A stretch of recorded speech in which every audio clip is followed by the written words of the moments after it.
자, 오늘은 시편 11편 말씀을 중심으로 해서 우리 주변에 있는 사람들이 말로 자꾸만 우리의 인생에 참견할 때 우리가 어떻게 해야 되는가, 주변 사람들이 말이 많을 때 우리가 어떻게 해야 되는가 한번 생각해 보도록 하겠습니다.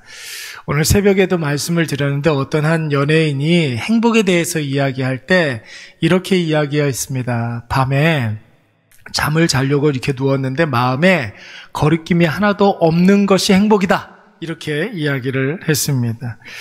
한 예능 프로그램에서 했던 말인데, 웃자고 한 말이었는데 이 연예인이 홍진경이거든요. 웃자고 한 말인데 그 주변에 있는 사람들이 다 숙연해 줬습니다. 겉으로 보기에는 연예인들이 굉장히 화려해 보이는 것 같고 굉장히 늘 재밌게 지내는 것 같아 보이지만 다 마음속으로는 힘들고 어렵고 마음을 힘들게 하는 일들이 다 있었다라는 것이죠. 여러분 한번 생각을 해보세요. 밤에 이렇게 누웠는데 마음에 아무것도 거리낌이 없는 상태, 여러분 그것이 만약에 행복이라고 한다면 여러분 이 세상에 행복한 사람이 누가 있겠습니까? 그렇죠? 물론 이제 그런 사람들이 있어요. 이렇게 머리만 닿으면 바로 레드선 하시는 분들이 있죠. 있기는 있는데 여러분 그것은 위장된 행복이라고 그러는 거예요. 거짓된 행복이라고 하는 것입니다. 세상에 많은 사람들이 평탄하게 살아가는 것 같지만 아무 일 없는 사람은 없어요. 마음에 근심과 걱정 없는 사람 없습니다. 무탈하게 살아가는 사람 누가 있겠습니까? 사람은 어떻게 해서든지 없던 일도 찾아서 걱정하는 그런 존재 아닙니까? 뿐만 아니라 아직 일어나지 않은 일에도 근심하고 염려하는 그런 존재고, 내 마음속에 내일로 근심 걱정이 없어도 다른 사람의 근심을 가져다가 내가 내 근심 삼아버리는 게 바로 인간입니다. 왜 그럴까요? 왜 그렇습니까? 인간은 작고 연약하고 부족한 존재이기 때문에 그런 거예요. 인간은 부족합니다. 인간은 연약해요. 그렇기 때문에 여러분 세상이 나보다 더 크게 보이기 때문에 세상 바라볼 때마다 근심이 되고 염려가 될 수밖에 없는 거예요. 뿐만 아니라 우리 인간 내면에는 뭐가 있어요? 죄성이 있잖아요. 죄성의 특징이 무엇이냐면 인간을 계속해서 불안하게 만든다라는 것이죠. 인간을 끊임없이 불안하게 만드는 게 바로 죄성입니다. 그리고 셋째는 우리의 앞날을 예측할 수 있습니까? 우리는 앞날을 예측할 수 있는 능력이 없습니다. 그래서 그 연예인이 이야기했던 인간의 행복, 밤에 자려고 누웠는데 마음에 거리끼는 것이 아무것도 없을 때 그때 우리가 행복을 느낀다. 그것은 여러분 위장된 행복, 자기 체면이에요. 그런 일은 없습니다. 그래서 오전에도 이야기했지만 여러분 행복하다라는 말에 행복이 영어로 뭐예요? 해피, 해피잖아요. 그러니까요, 여러분, 해피가 어원이 뭐라고 그랬습니까? 해픈이라고 그랬어요. 해픈. 우연히 일어나다. 인간의 행복이라는 것은, 세상의 행복이라는 것은 우연히 일어나다. 그런 거예요. 여러분, 우리는 행복을 추구하는 그런 존재이지만 하나님께서 우리에게 주시는 행복이라는 것은 영원한 승리인 줄로 믿습니다. 여러분, 그것을 우리는 복이라고 그러는 거예요. 복. 우린 복된 존재. 우리 옆에 있는 분들하고 한번 인사하겠습니다. 당신은 복된 존재입니다. 시작. 당신은 복된 존재입니다. 예, 그렇습니다. 복사먼. 복소이. 복만순. 아유, 너무 좋네요. 그렇습니다, 여러분. 복된 존재. 복은 영어로 뭡니까? God bless you 할 때 bless가 이제 복이잖아요. 그 bless의 어원이 어디에서부터 시작됩니까? happy는 해픈이고 우연히 일어나는 것이고, bless는요 blood, 뭐예요? 피, 예수 그리스도의 피, 거기에서부터 시작되는 것이 바로 우리 그리스도인들이 느끼는 복이라는 거예요. 실제로 여러분 우리는 종종 생각보다 많이 하늘이 무너져 내리고 땅이 꺼지는 것 같은 당황스러운 일들을 종종 겪기도 하지요. 내 잘못도 아니고 내 실수도 아니고 세상 모든 사람들이 다 당하는 일도 아닌데 생각지도 못한 위기의 순간이 나에게 다가올 때가 여러분 있습니까? 없습니까?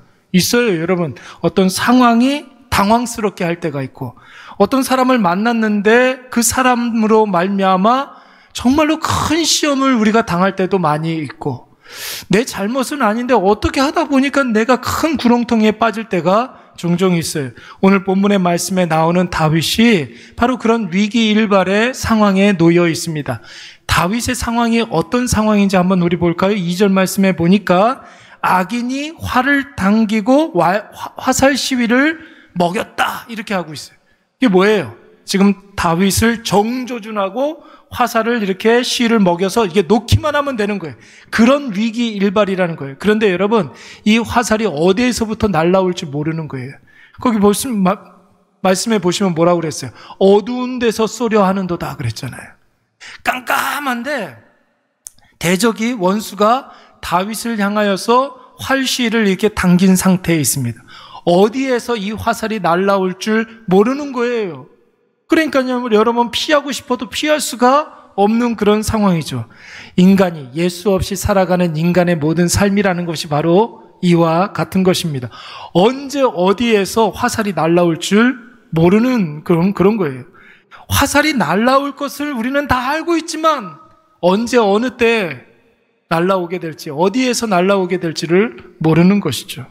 이제 조금만 있으면 다윗은 곧 죽을지도 모른다는 것입니다. 여러분 3절 말씀에 보시면 또 이런 상황은 뭐라고 이야기했습니까? 땅이 꺼지는 상황을 만날 것이라고 그랬어요. 터가 무너지는 상황. 그러니까 땅이 갑자기 확 꺼지는 현상 뭐라고 그래요? 길거리다 이렇게 가다 보면은 땅이 이렇게 움푹 확 파지는 그런 거 있잖아요. 싱크홀. 예. 싱크홀. 예. 그런 일들이 있어요.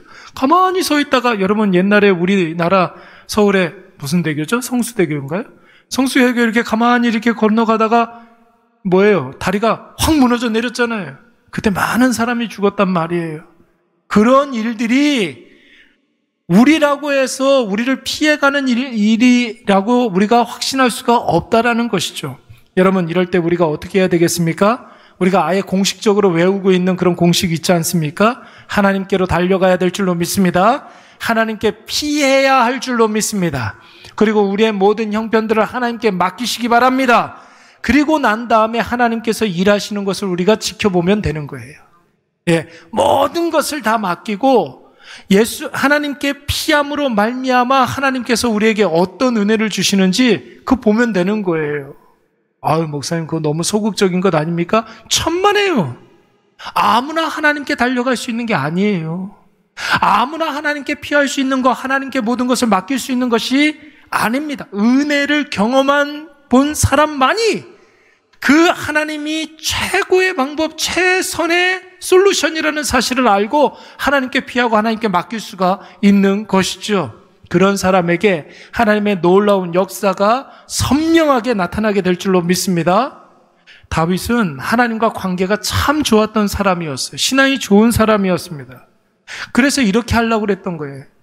땅이 꺼지는 그런 상황에서 화살이 언제 어디에서 날아올 줄 모르는 그런 상황에서 하나님께 달려가서 하나님께 피하고 하나님께 모든 것을 맡기고 하나님의 은혜가 어떻게 역사하는지를 보려고 그랬어요. 그런데 여러분 문제는 무엇이냐면 여러분 보세요. 가장 큰 문제는 무엇이냐면 다윗 주변 사람들이 자꾸만 훈수를 둔다라는 거예요.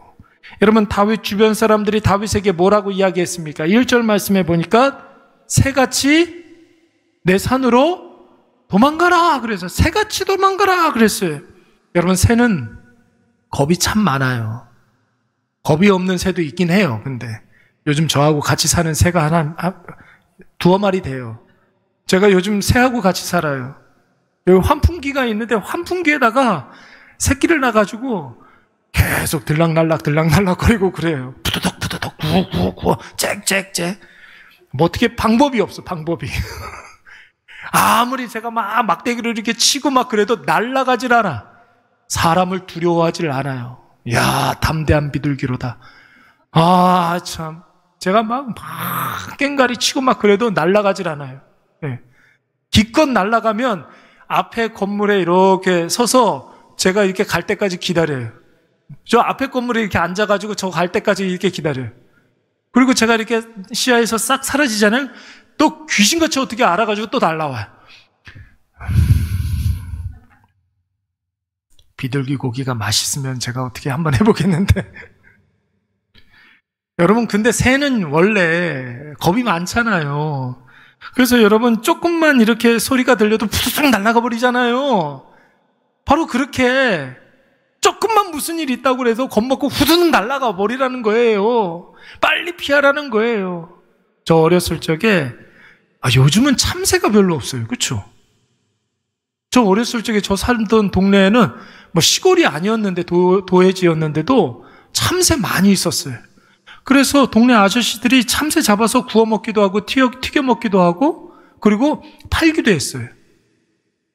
심지어 여러분, 우리 동네에는 최 통장 아저씨가 공기총 갖고 다녔어요. 여러분들도 그랬습니까? 여러분들 동네에도? 아니, 동네에 긴 공기총 갖고 다니면서 참새 잡았단 말이에요. 또 우리 동네만 그랬네, 보니까. 그랬죠? 네, 공기총 갖고 다니면서 저희 아버지는 고통장, 옆동 통장님은 최 통장 아저씨. 그 최 통장 아저씨가 공기총 갖고 나오는 날은 너무 신기해가지고 그 최 통장 아저씨를 따라잡았단 말이에요. 그러면은 이렇게 참새 이렇게 잡아가지고 그걸 몇 마리 이렇게 잡아가지고 동네 포장마차에 팔았어요. 포장마차에 참새고기 있었단 말이에요. 예. 나이를 이런 얘기를 하면은 저도 이제 좀 얼추 먹었나 봐요. 그래서 동네에 참새 잡아다가 포장마차에 막 팔고 막 그랬었어요. 그래서 최 통장 아저씨 이렇게 따라다니면은 이 참새 이렇게 구워가지고 꼬치로 이렇게 해가지고 주기도 하고 그랬었다고요. 근데 여러분, 일반 사람은 참새 잡기가 참 쉽지가 않아요. 쉽지가 않아요. 왜요? 네, 너무 빨리 날아가기 때문에 그래요. 얼마나 빠른지 모릅니다. 그리고 이 참새가 겁이 참 많아요. 제 교회 환풍교회 사는 비둘기 빼고 기본적으로 새는 겁이 많아서 작은 소리에도 놀라서 푸드득 날아가 버리죠. 그러니까 새같이 산으로 도망하라 라는 말은 뭐냐면 위기의 순간이 오면 빨리 도망가라는 거예요. 아니면 생각 오래 하지 말고 사람들 하는 대로 하라는 거예요. 세상 원리대로 풀어가든지 세상과 타협하든지 해결할 수 있는 사람에게 찾아간다든지 사람을 의지한다든지 현실적으로 좀 쉬운 길을 택해서 가라는 것이죠. 그러니까 우리가 늘 이야기하는 것처럼 인본주의, 세속화 세 가지 있다고 그랬죠. 물질주의, 거대주의, 편의주의. 예. 그렇게 해결을 하라는 거예요. 한마디로 말하면 야, 믿음이 밥 먹여주냐? 이런 거예요. 여러분, 이런 소리 들어본 적 있어요? 야, 믿음이 밥 먹여주냐? 이런 뜻이에요. 여러분, 어떻습니까? 우리가 지금 교회에 와서 목사의 설교를 듣고 있으니까 사람의 말에 휘둘리지 말라라는 그런 메시지로 이 말씀을 듣고 있잖아요. 근데 사실 우리의 삶으로 돌아가게 되면 믿지 않는 친구들이랑 대화를 하다 보면 혹은 불신자 직장 동료들이랑 이야기를 하다 보면 나도 모르게 이런 생각을 할 때가 많이 있어요. 세상과 좀 타협을 하고 세상의 방식대로 좀 하려고 그러고, 뿐만 아니라 현실적인 그런 어떤 쉬운 길을 선택하려고 하고, 그게 괜히 좀 이렇게 설득력 있어 보이고 현실적인 것 같아 보입니다. 다윗 주변에도 이런 사람들이 많이 있었다라는 것입니다. 다윗도 여러분 잠시 잠깐 이런 말에 혹했던 것 같아요. 그래서 여러분 오늘 1절 말씀에 보니까 뭐라고 그랬어요? 그냥 나에게 말했다 이렇게 이야기하지 않고 어디에 말했다고 그랬어요? 나의 영혼에게 말했다는 거예요. 나의 영혼에게 말했다라는 것은 다윗도 흔들렸다는 거예요. 주변 사람들의 이야기를 듣고 정말 그래야 되는가 그런 생각을 했다라는 것입니다. 그러니까 다윗이 그런 현실적이고 계산적인 이야기를 듣고 흔들리고 정말 그런가 하는 그런 생각이 들었던 것이죠. 우리도 그럴 때 있지 않습니까? 여러분, 주변 사람들의 말, 특히 불신자들의 말을 듣고서 마음이 흔들리고 세상적인 그런 조언들을 듣고 그럴싸하게 생각할 때가 종종 있습니다. 그렇죠? 고3 학생이 만약에 교회에 나와가지고 예배를 드리고 있으면 야! 고3이 무슨 예배냐? 대학교 가고 예배 드려라. 이런 얘기 할 때 있어요, 없어요? 네, 교회 다니는 사람들이 그런 얘기 할 때가 많이 있어요. 사업적인 어떤 큰 계약을 앞두고 교회 가서 예배 먼저 드린다고 하면 정신 나갔다고 그래요. 언제 그런 계약이 또 올지 모르는데 지금 이렇게 중요한 시기에 교회 가서 한가하게 예배나 드린다고? 세상 사람들이 이런 이야기 많이 합니다.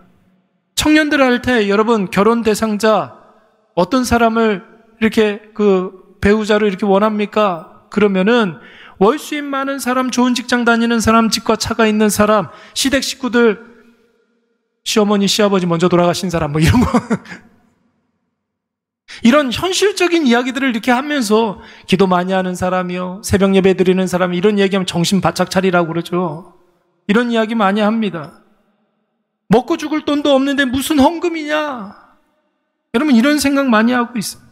여러분 이런 이야기를 나와 전혀 상관없는 사람들이 하는 게 아니라 여러분 가장 가까운 사람들이 하죠. 이런 말을 또. 예. 그러면서 요즘 말로 이야기하면 뼈 때리는 그런 말들을 하게 되는 거예요. 그러나 여러분, 우리의 눈과 귀는 어디에 열려 있어야 되겠습니까? 사람들에게 귀가 열려 있는 것이 아니라, 사람들의 시선을 우리가 의식하는 것이 아니라 오직 하나님께만 우리의 귀와 눈이 열려 있어야 될 줄로 믿습니다. 우리의 아버지, 우리의 주인님 되신다며요. 우리 하나님께서. 그러니까 여러분, 우리의 주인님 되시는 그 하나님께 우리의 말, 우리의 눈과 우리의 귀가 열려 있어야 하는 것이고, 주변 사람들의 말, 주변 사람들의 시선 다 뒤로 여러분 우리가 제하여 버려야 할 줄로 믿습니다. 우리는 다윗 인생의 결론을 알고 있어요. 다윗이 어떤 사람인지. 여러분 다윗의 별명이 뭐라고 그랬습니까? 하나님 마음에 맞는 사람이라고 그랬어요. 하나님 마음에 맞는 사람들. 그래서 우리는 다윗의 인생의 결론을 우리는 다 알고 있습니다. 근데 여러분 그가 먼저 하나님 관계에서 승리했던 사람이지만 여러분 제일 먼저 승리했던 것은 무엇이냐면 여러분 세상 사람들의 말과 세상 사람들의 시선에 승리했던 사람이었단 말이에요. 하나님과 나와의 관계를 나의 삶으로 끌어들여 가지고 우리 주변에 있는 사람들의 말, 우리 주변 사람들이 바라보는 시선, 이런 것에 승리했던 사람입니다. 그렇다면 여러분 다윗의 승리는 가장 먼저 무엇을 이긴 것입니까? 친한 사람들, 친구, 친척, 동료, 대신들, 책사들, 이런 사람들의 말과 시선에 대한 이김인 줄로 믿습니다. 다윗의 승리가 오늘 나의 승리가 되기 위해서는 여러분 사람들의 말과 시선을 뛰어넘을 수 있는 담대한 믿음이 필요한 줄로 믿습니다. 오늘 이 밤에 그래서 주님 나에게 용기를 허락하여 주시옵소서. 사람들의 말에 휘둘리지 않게 하여 주시옵소서. 사람들의 시선에 의식하지 않게 하여 주시옵소서. 용기가 있어야 되는 거예요. 주여 나에게 용기를 허락하여 주시옵소서. 기도하시기 바랍니다. 용기, 다른 말로 말하면 담대한 믿음이라는 거예요. 담대한 믿음. 하나도 사람들의 말이 들리지 않는 그 담대한 믿음이 오늘 우리에게 있어야 한다라는 것이죠. 그래서 여러분 시편 3편 말씀에 보면은 뭐라고 그랬습니까? 천만인이 나를 둘러와서 나를 진친다 할지라도, 둘러싸 진친다 할지라도 나는 두려워하지 아니하리로다 그랬어요. 왜 그렇습니까? 다윗의 눈에는 천만인이 안 보이는 거예요. 다윗의 눈에는 오직 하나님만 보이기 때문에 천만인이 아니라 그 이상의 군대가 온다 할지라도 두려워하지 않는 거죠. 안 보이니까. 시편 27편 말씀에서도 군대가 나를 대적하여 애워싼다 할지라도 나는 두려워하지 않는다 그랬어요. 심지어 다른 성경에서는 원수가 나를 애워싼다 할지라도 주께서 그 원수들을 끊으리로다 그랬어요. 여러분 하나님이 하시는 역사만 보이면 천만인이 아니라 그 이상의 사람들 원수들이 온다 할지라도 우리는 전혀 요동하지 않을 수가 있는 것이에요. 무엇을 보느냐, 무엇을 듣느냐에 따라서 사람들 말에 휘둘릴 수가 있고 하나님 말씀에 담대하여서 용기 있게 담대하게 우리가 살아갈 수가 있는 것이죠. 다윗이 이런 확신을 가지고 오직 하나님 눈에 시선을 맞추고 하나님 말씀에만 귀를 기울였더니 여러분 그의 삶에 영광이 나타나지 않았습니까? 그의 삶에 영광이 나타난 거예요. 우리도 마찬가지예요, 여러분. 어떻게 해서든지 믿음으로 살려고 노력하는 분들에게는 하나님께서 그를 높여주실 줄로 믿습니다. 하나님이 높여주신다고요. 세상과 타협하는 신앙인들에게는 결국 여러분 그 사람들에게는 수치가 돌아오게 되는 거예요. 그러나 믿음 지키기 위해서 세상 원리대로 살지 아니하고 말씀 붙잡고 나아가면 나중에는 하나님이 그를 높여주실 줄로 믿습니다. 우리나라도 그런 거 있잖아요, 여러분. 일제강점기 때 친일하고 일제에 앞잡이했던 사람들이 여러분 지금도 떵떵거리고 잘 사는 사람들 많이 있다며요. 친일했던 사람들의 친일파의 후손들이 지금도 많은 것을 누리면서 산다며요. 여러분 부럽습니까? 그런 사람들? 부럽지가 않죠. 오히려 그가 가지고 있는 것들 때문에 그 사람들은 수치스러운 거예요. 자기네들은 잘 산다고 생각하지만 결국 그들에게 돌아오는 것은 수치예요. 그런데 여러분, 나라의 독립을 위해서 자기 목숨 초계처럼 바친 독립운동가, 그들의 후손들, 여러분 한번 보세요. 많은 사람들이 죽고 장애를 입고 가진 것 다 잃었는데도 지금까지도 가난하고 궁핍하게 살아가는 경우가 꽤 많이 있습니다. 그렇다고 여러분, 사람들이 그 사람들 궁핍하게 산다고 무시합니까? 아니죠, 여러분. 여러분, 독립유공자의 집에는 그 문 앞에다가 명패 같은 거 하나씩 이렇게 붙여줘요. 독립유공자의 뭐 이렇게 집 뭐 이런 식으로 해가지고. 예. 사람들이 그걸 이렇게 볼 때마다 감사하게 되고 하나님께서 그들을 높여주시는 거예요. 높여주신다고요. 그래서 여러분, 신앙은 시선이 굉장히 중요하다고 그랬습니다. 믿음으로 산다는 것은 무엇을 듣느냐가 중요한 거예요. 보고 듣는 것이 마음에 새겨지는 것이죠. 사람들 말에 휘둘리지 말아야 합니다. 그럴싸한 말, 개인의 의견을 일반화해서 하는 말들, 여러분 세상 사람들이 다 그렇게 한다고 한들 여러분 그 말에 귀 기울이면 여러분 그런가 하여서 그렇게 하고 그렇게 나아가면 그런 수치를 당하게 되는 것입니다. 우리는 작은 소리에도 푸드둥 날아가 버리는 참새가 아닙니다. 까마귀가 여러분 독수리한테 까불면 독수리는 어떻게 한대요? 네? 어떻게 한대요? 까마귀가 가끔가다 그럴 때가 있대요. 까마귀가 독수리가 이렇게 날아가면 몇 마리가 와가지고 귀찮게 하고 막 공격할 때가 있대요. 그러면 날개 한번 이렇게 치고 공중으로 쑥 올라가는 거예요. 까마귀가 도저히 따라올 수 없는 높이로 날아간다는 거예요. 여러분, 사람들이 아무리 이상한 소리 한다 할지라도 우리의 수준을 높이면 되는 거예요. 우리의 신앙의 수준을 높여버리면 절대로 그 말들이 하나도 들리지도 아니하고 그 말대로 살 수도 없게 되는 것입니다. 여러분, 오늘 이것을 꼭 기억하셔서 대세, 시류, 유행 이런 것에 민감하지 마시고 말씀에만 예민하게 반응하시는 저와 여러분이 되시기를 간절히 축원합니다. 우리 이 시간에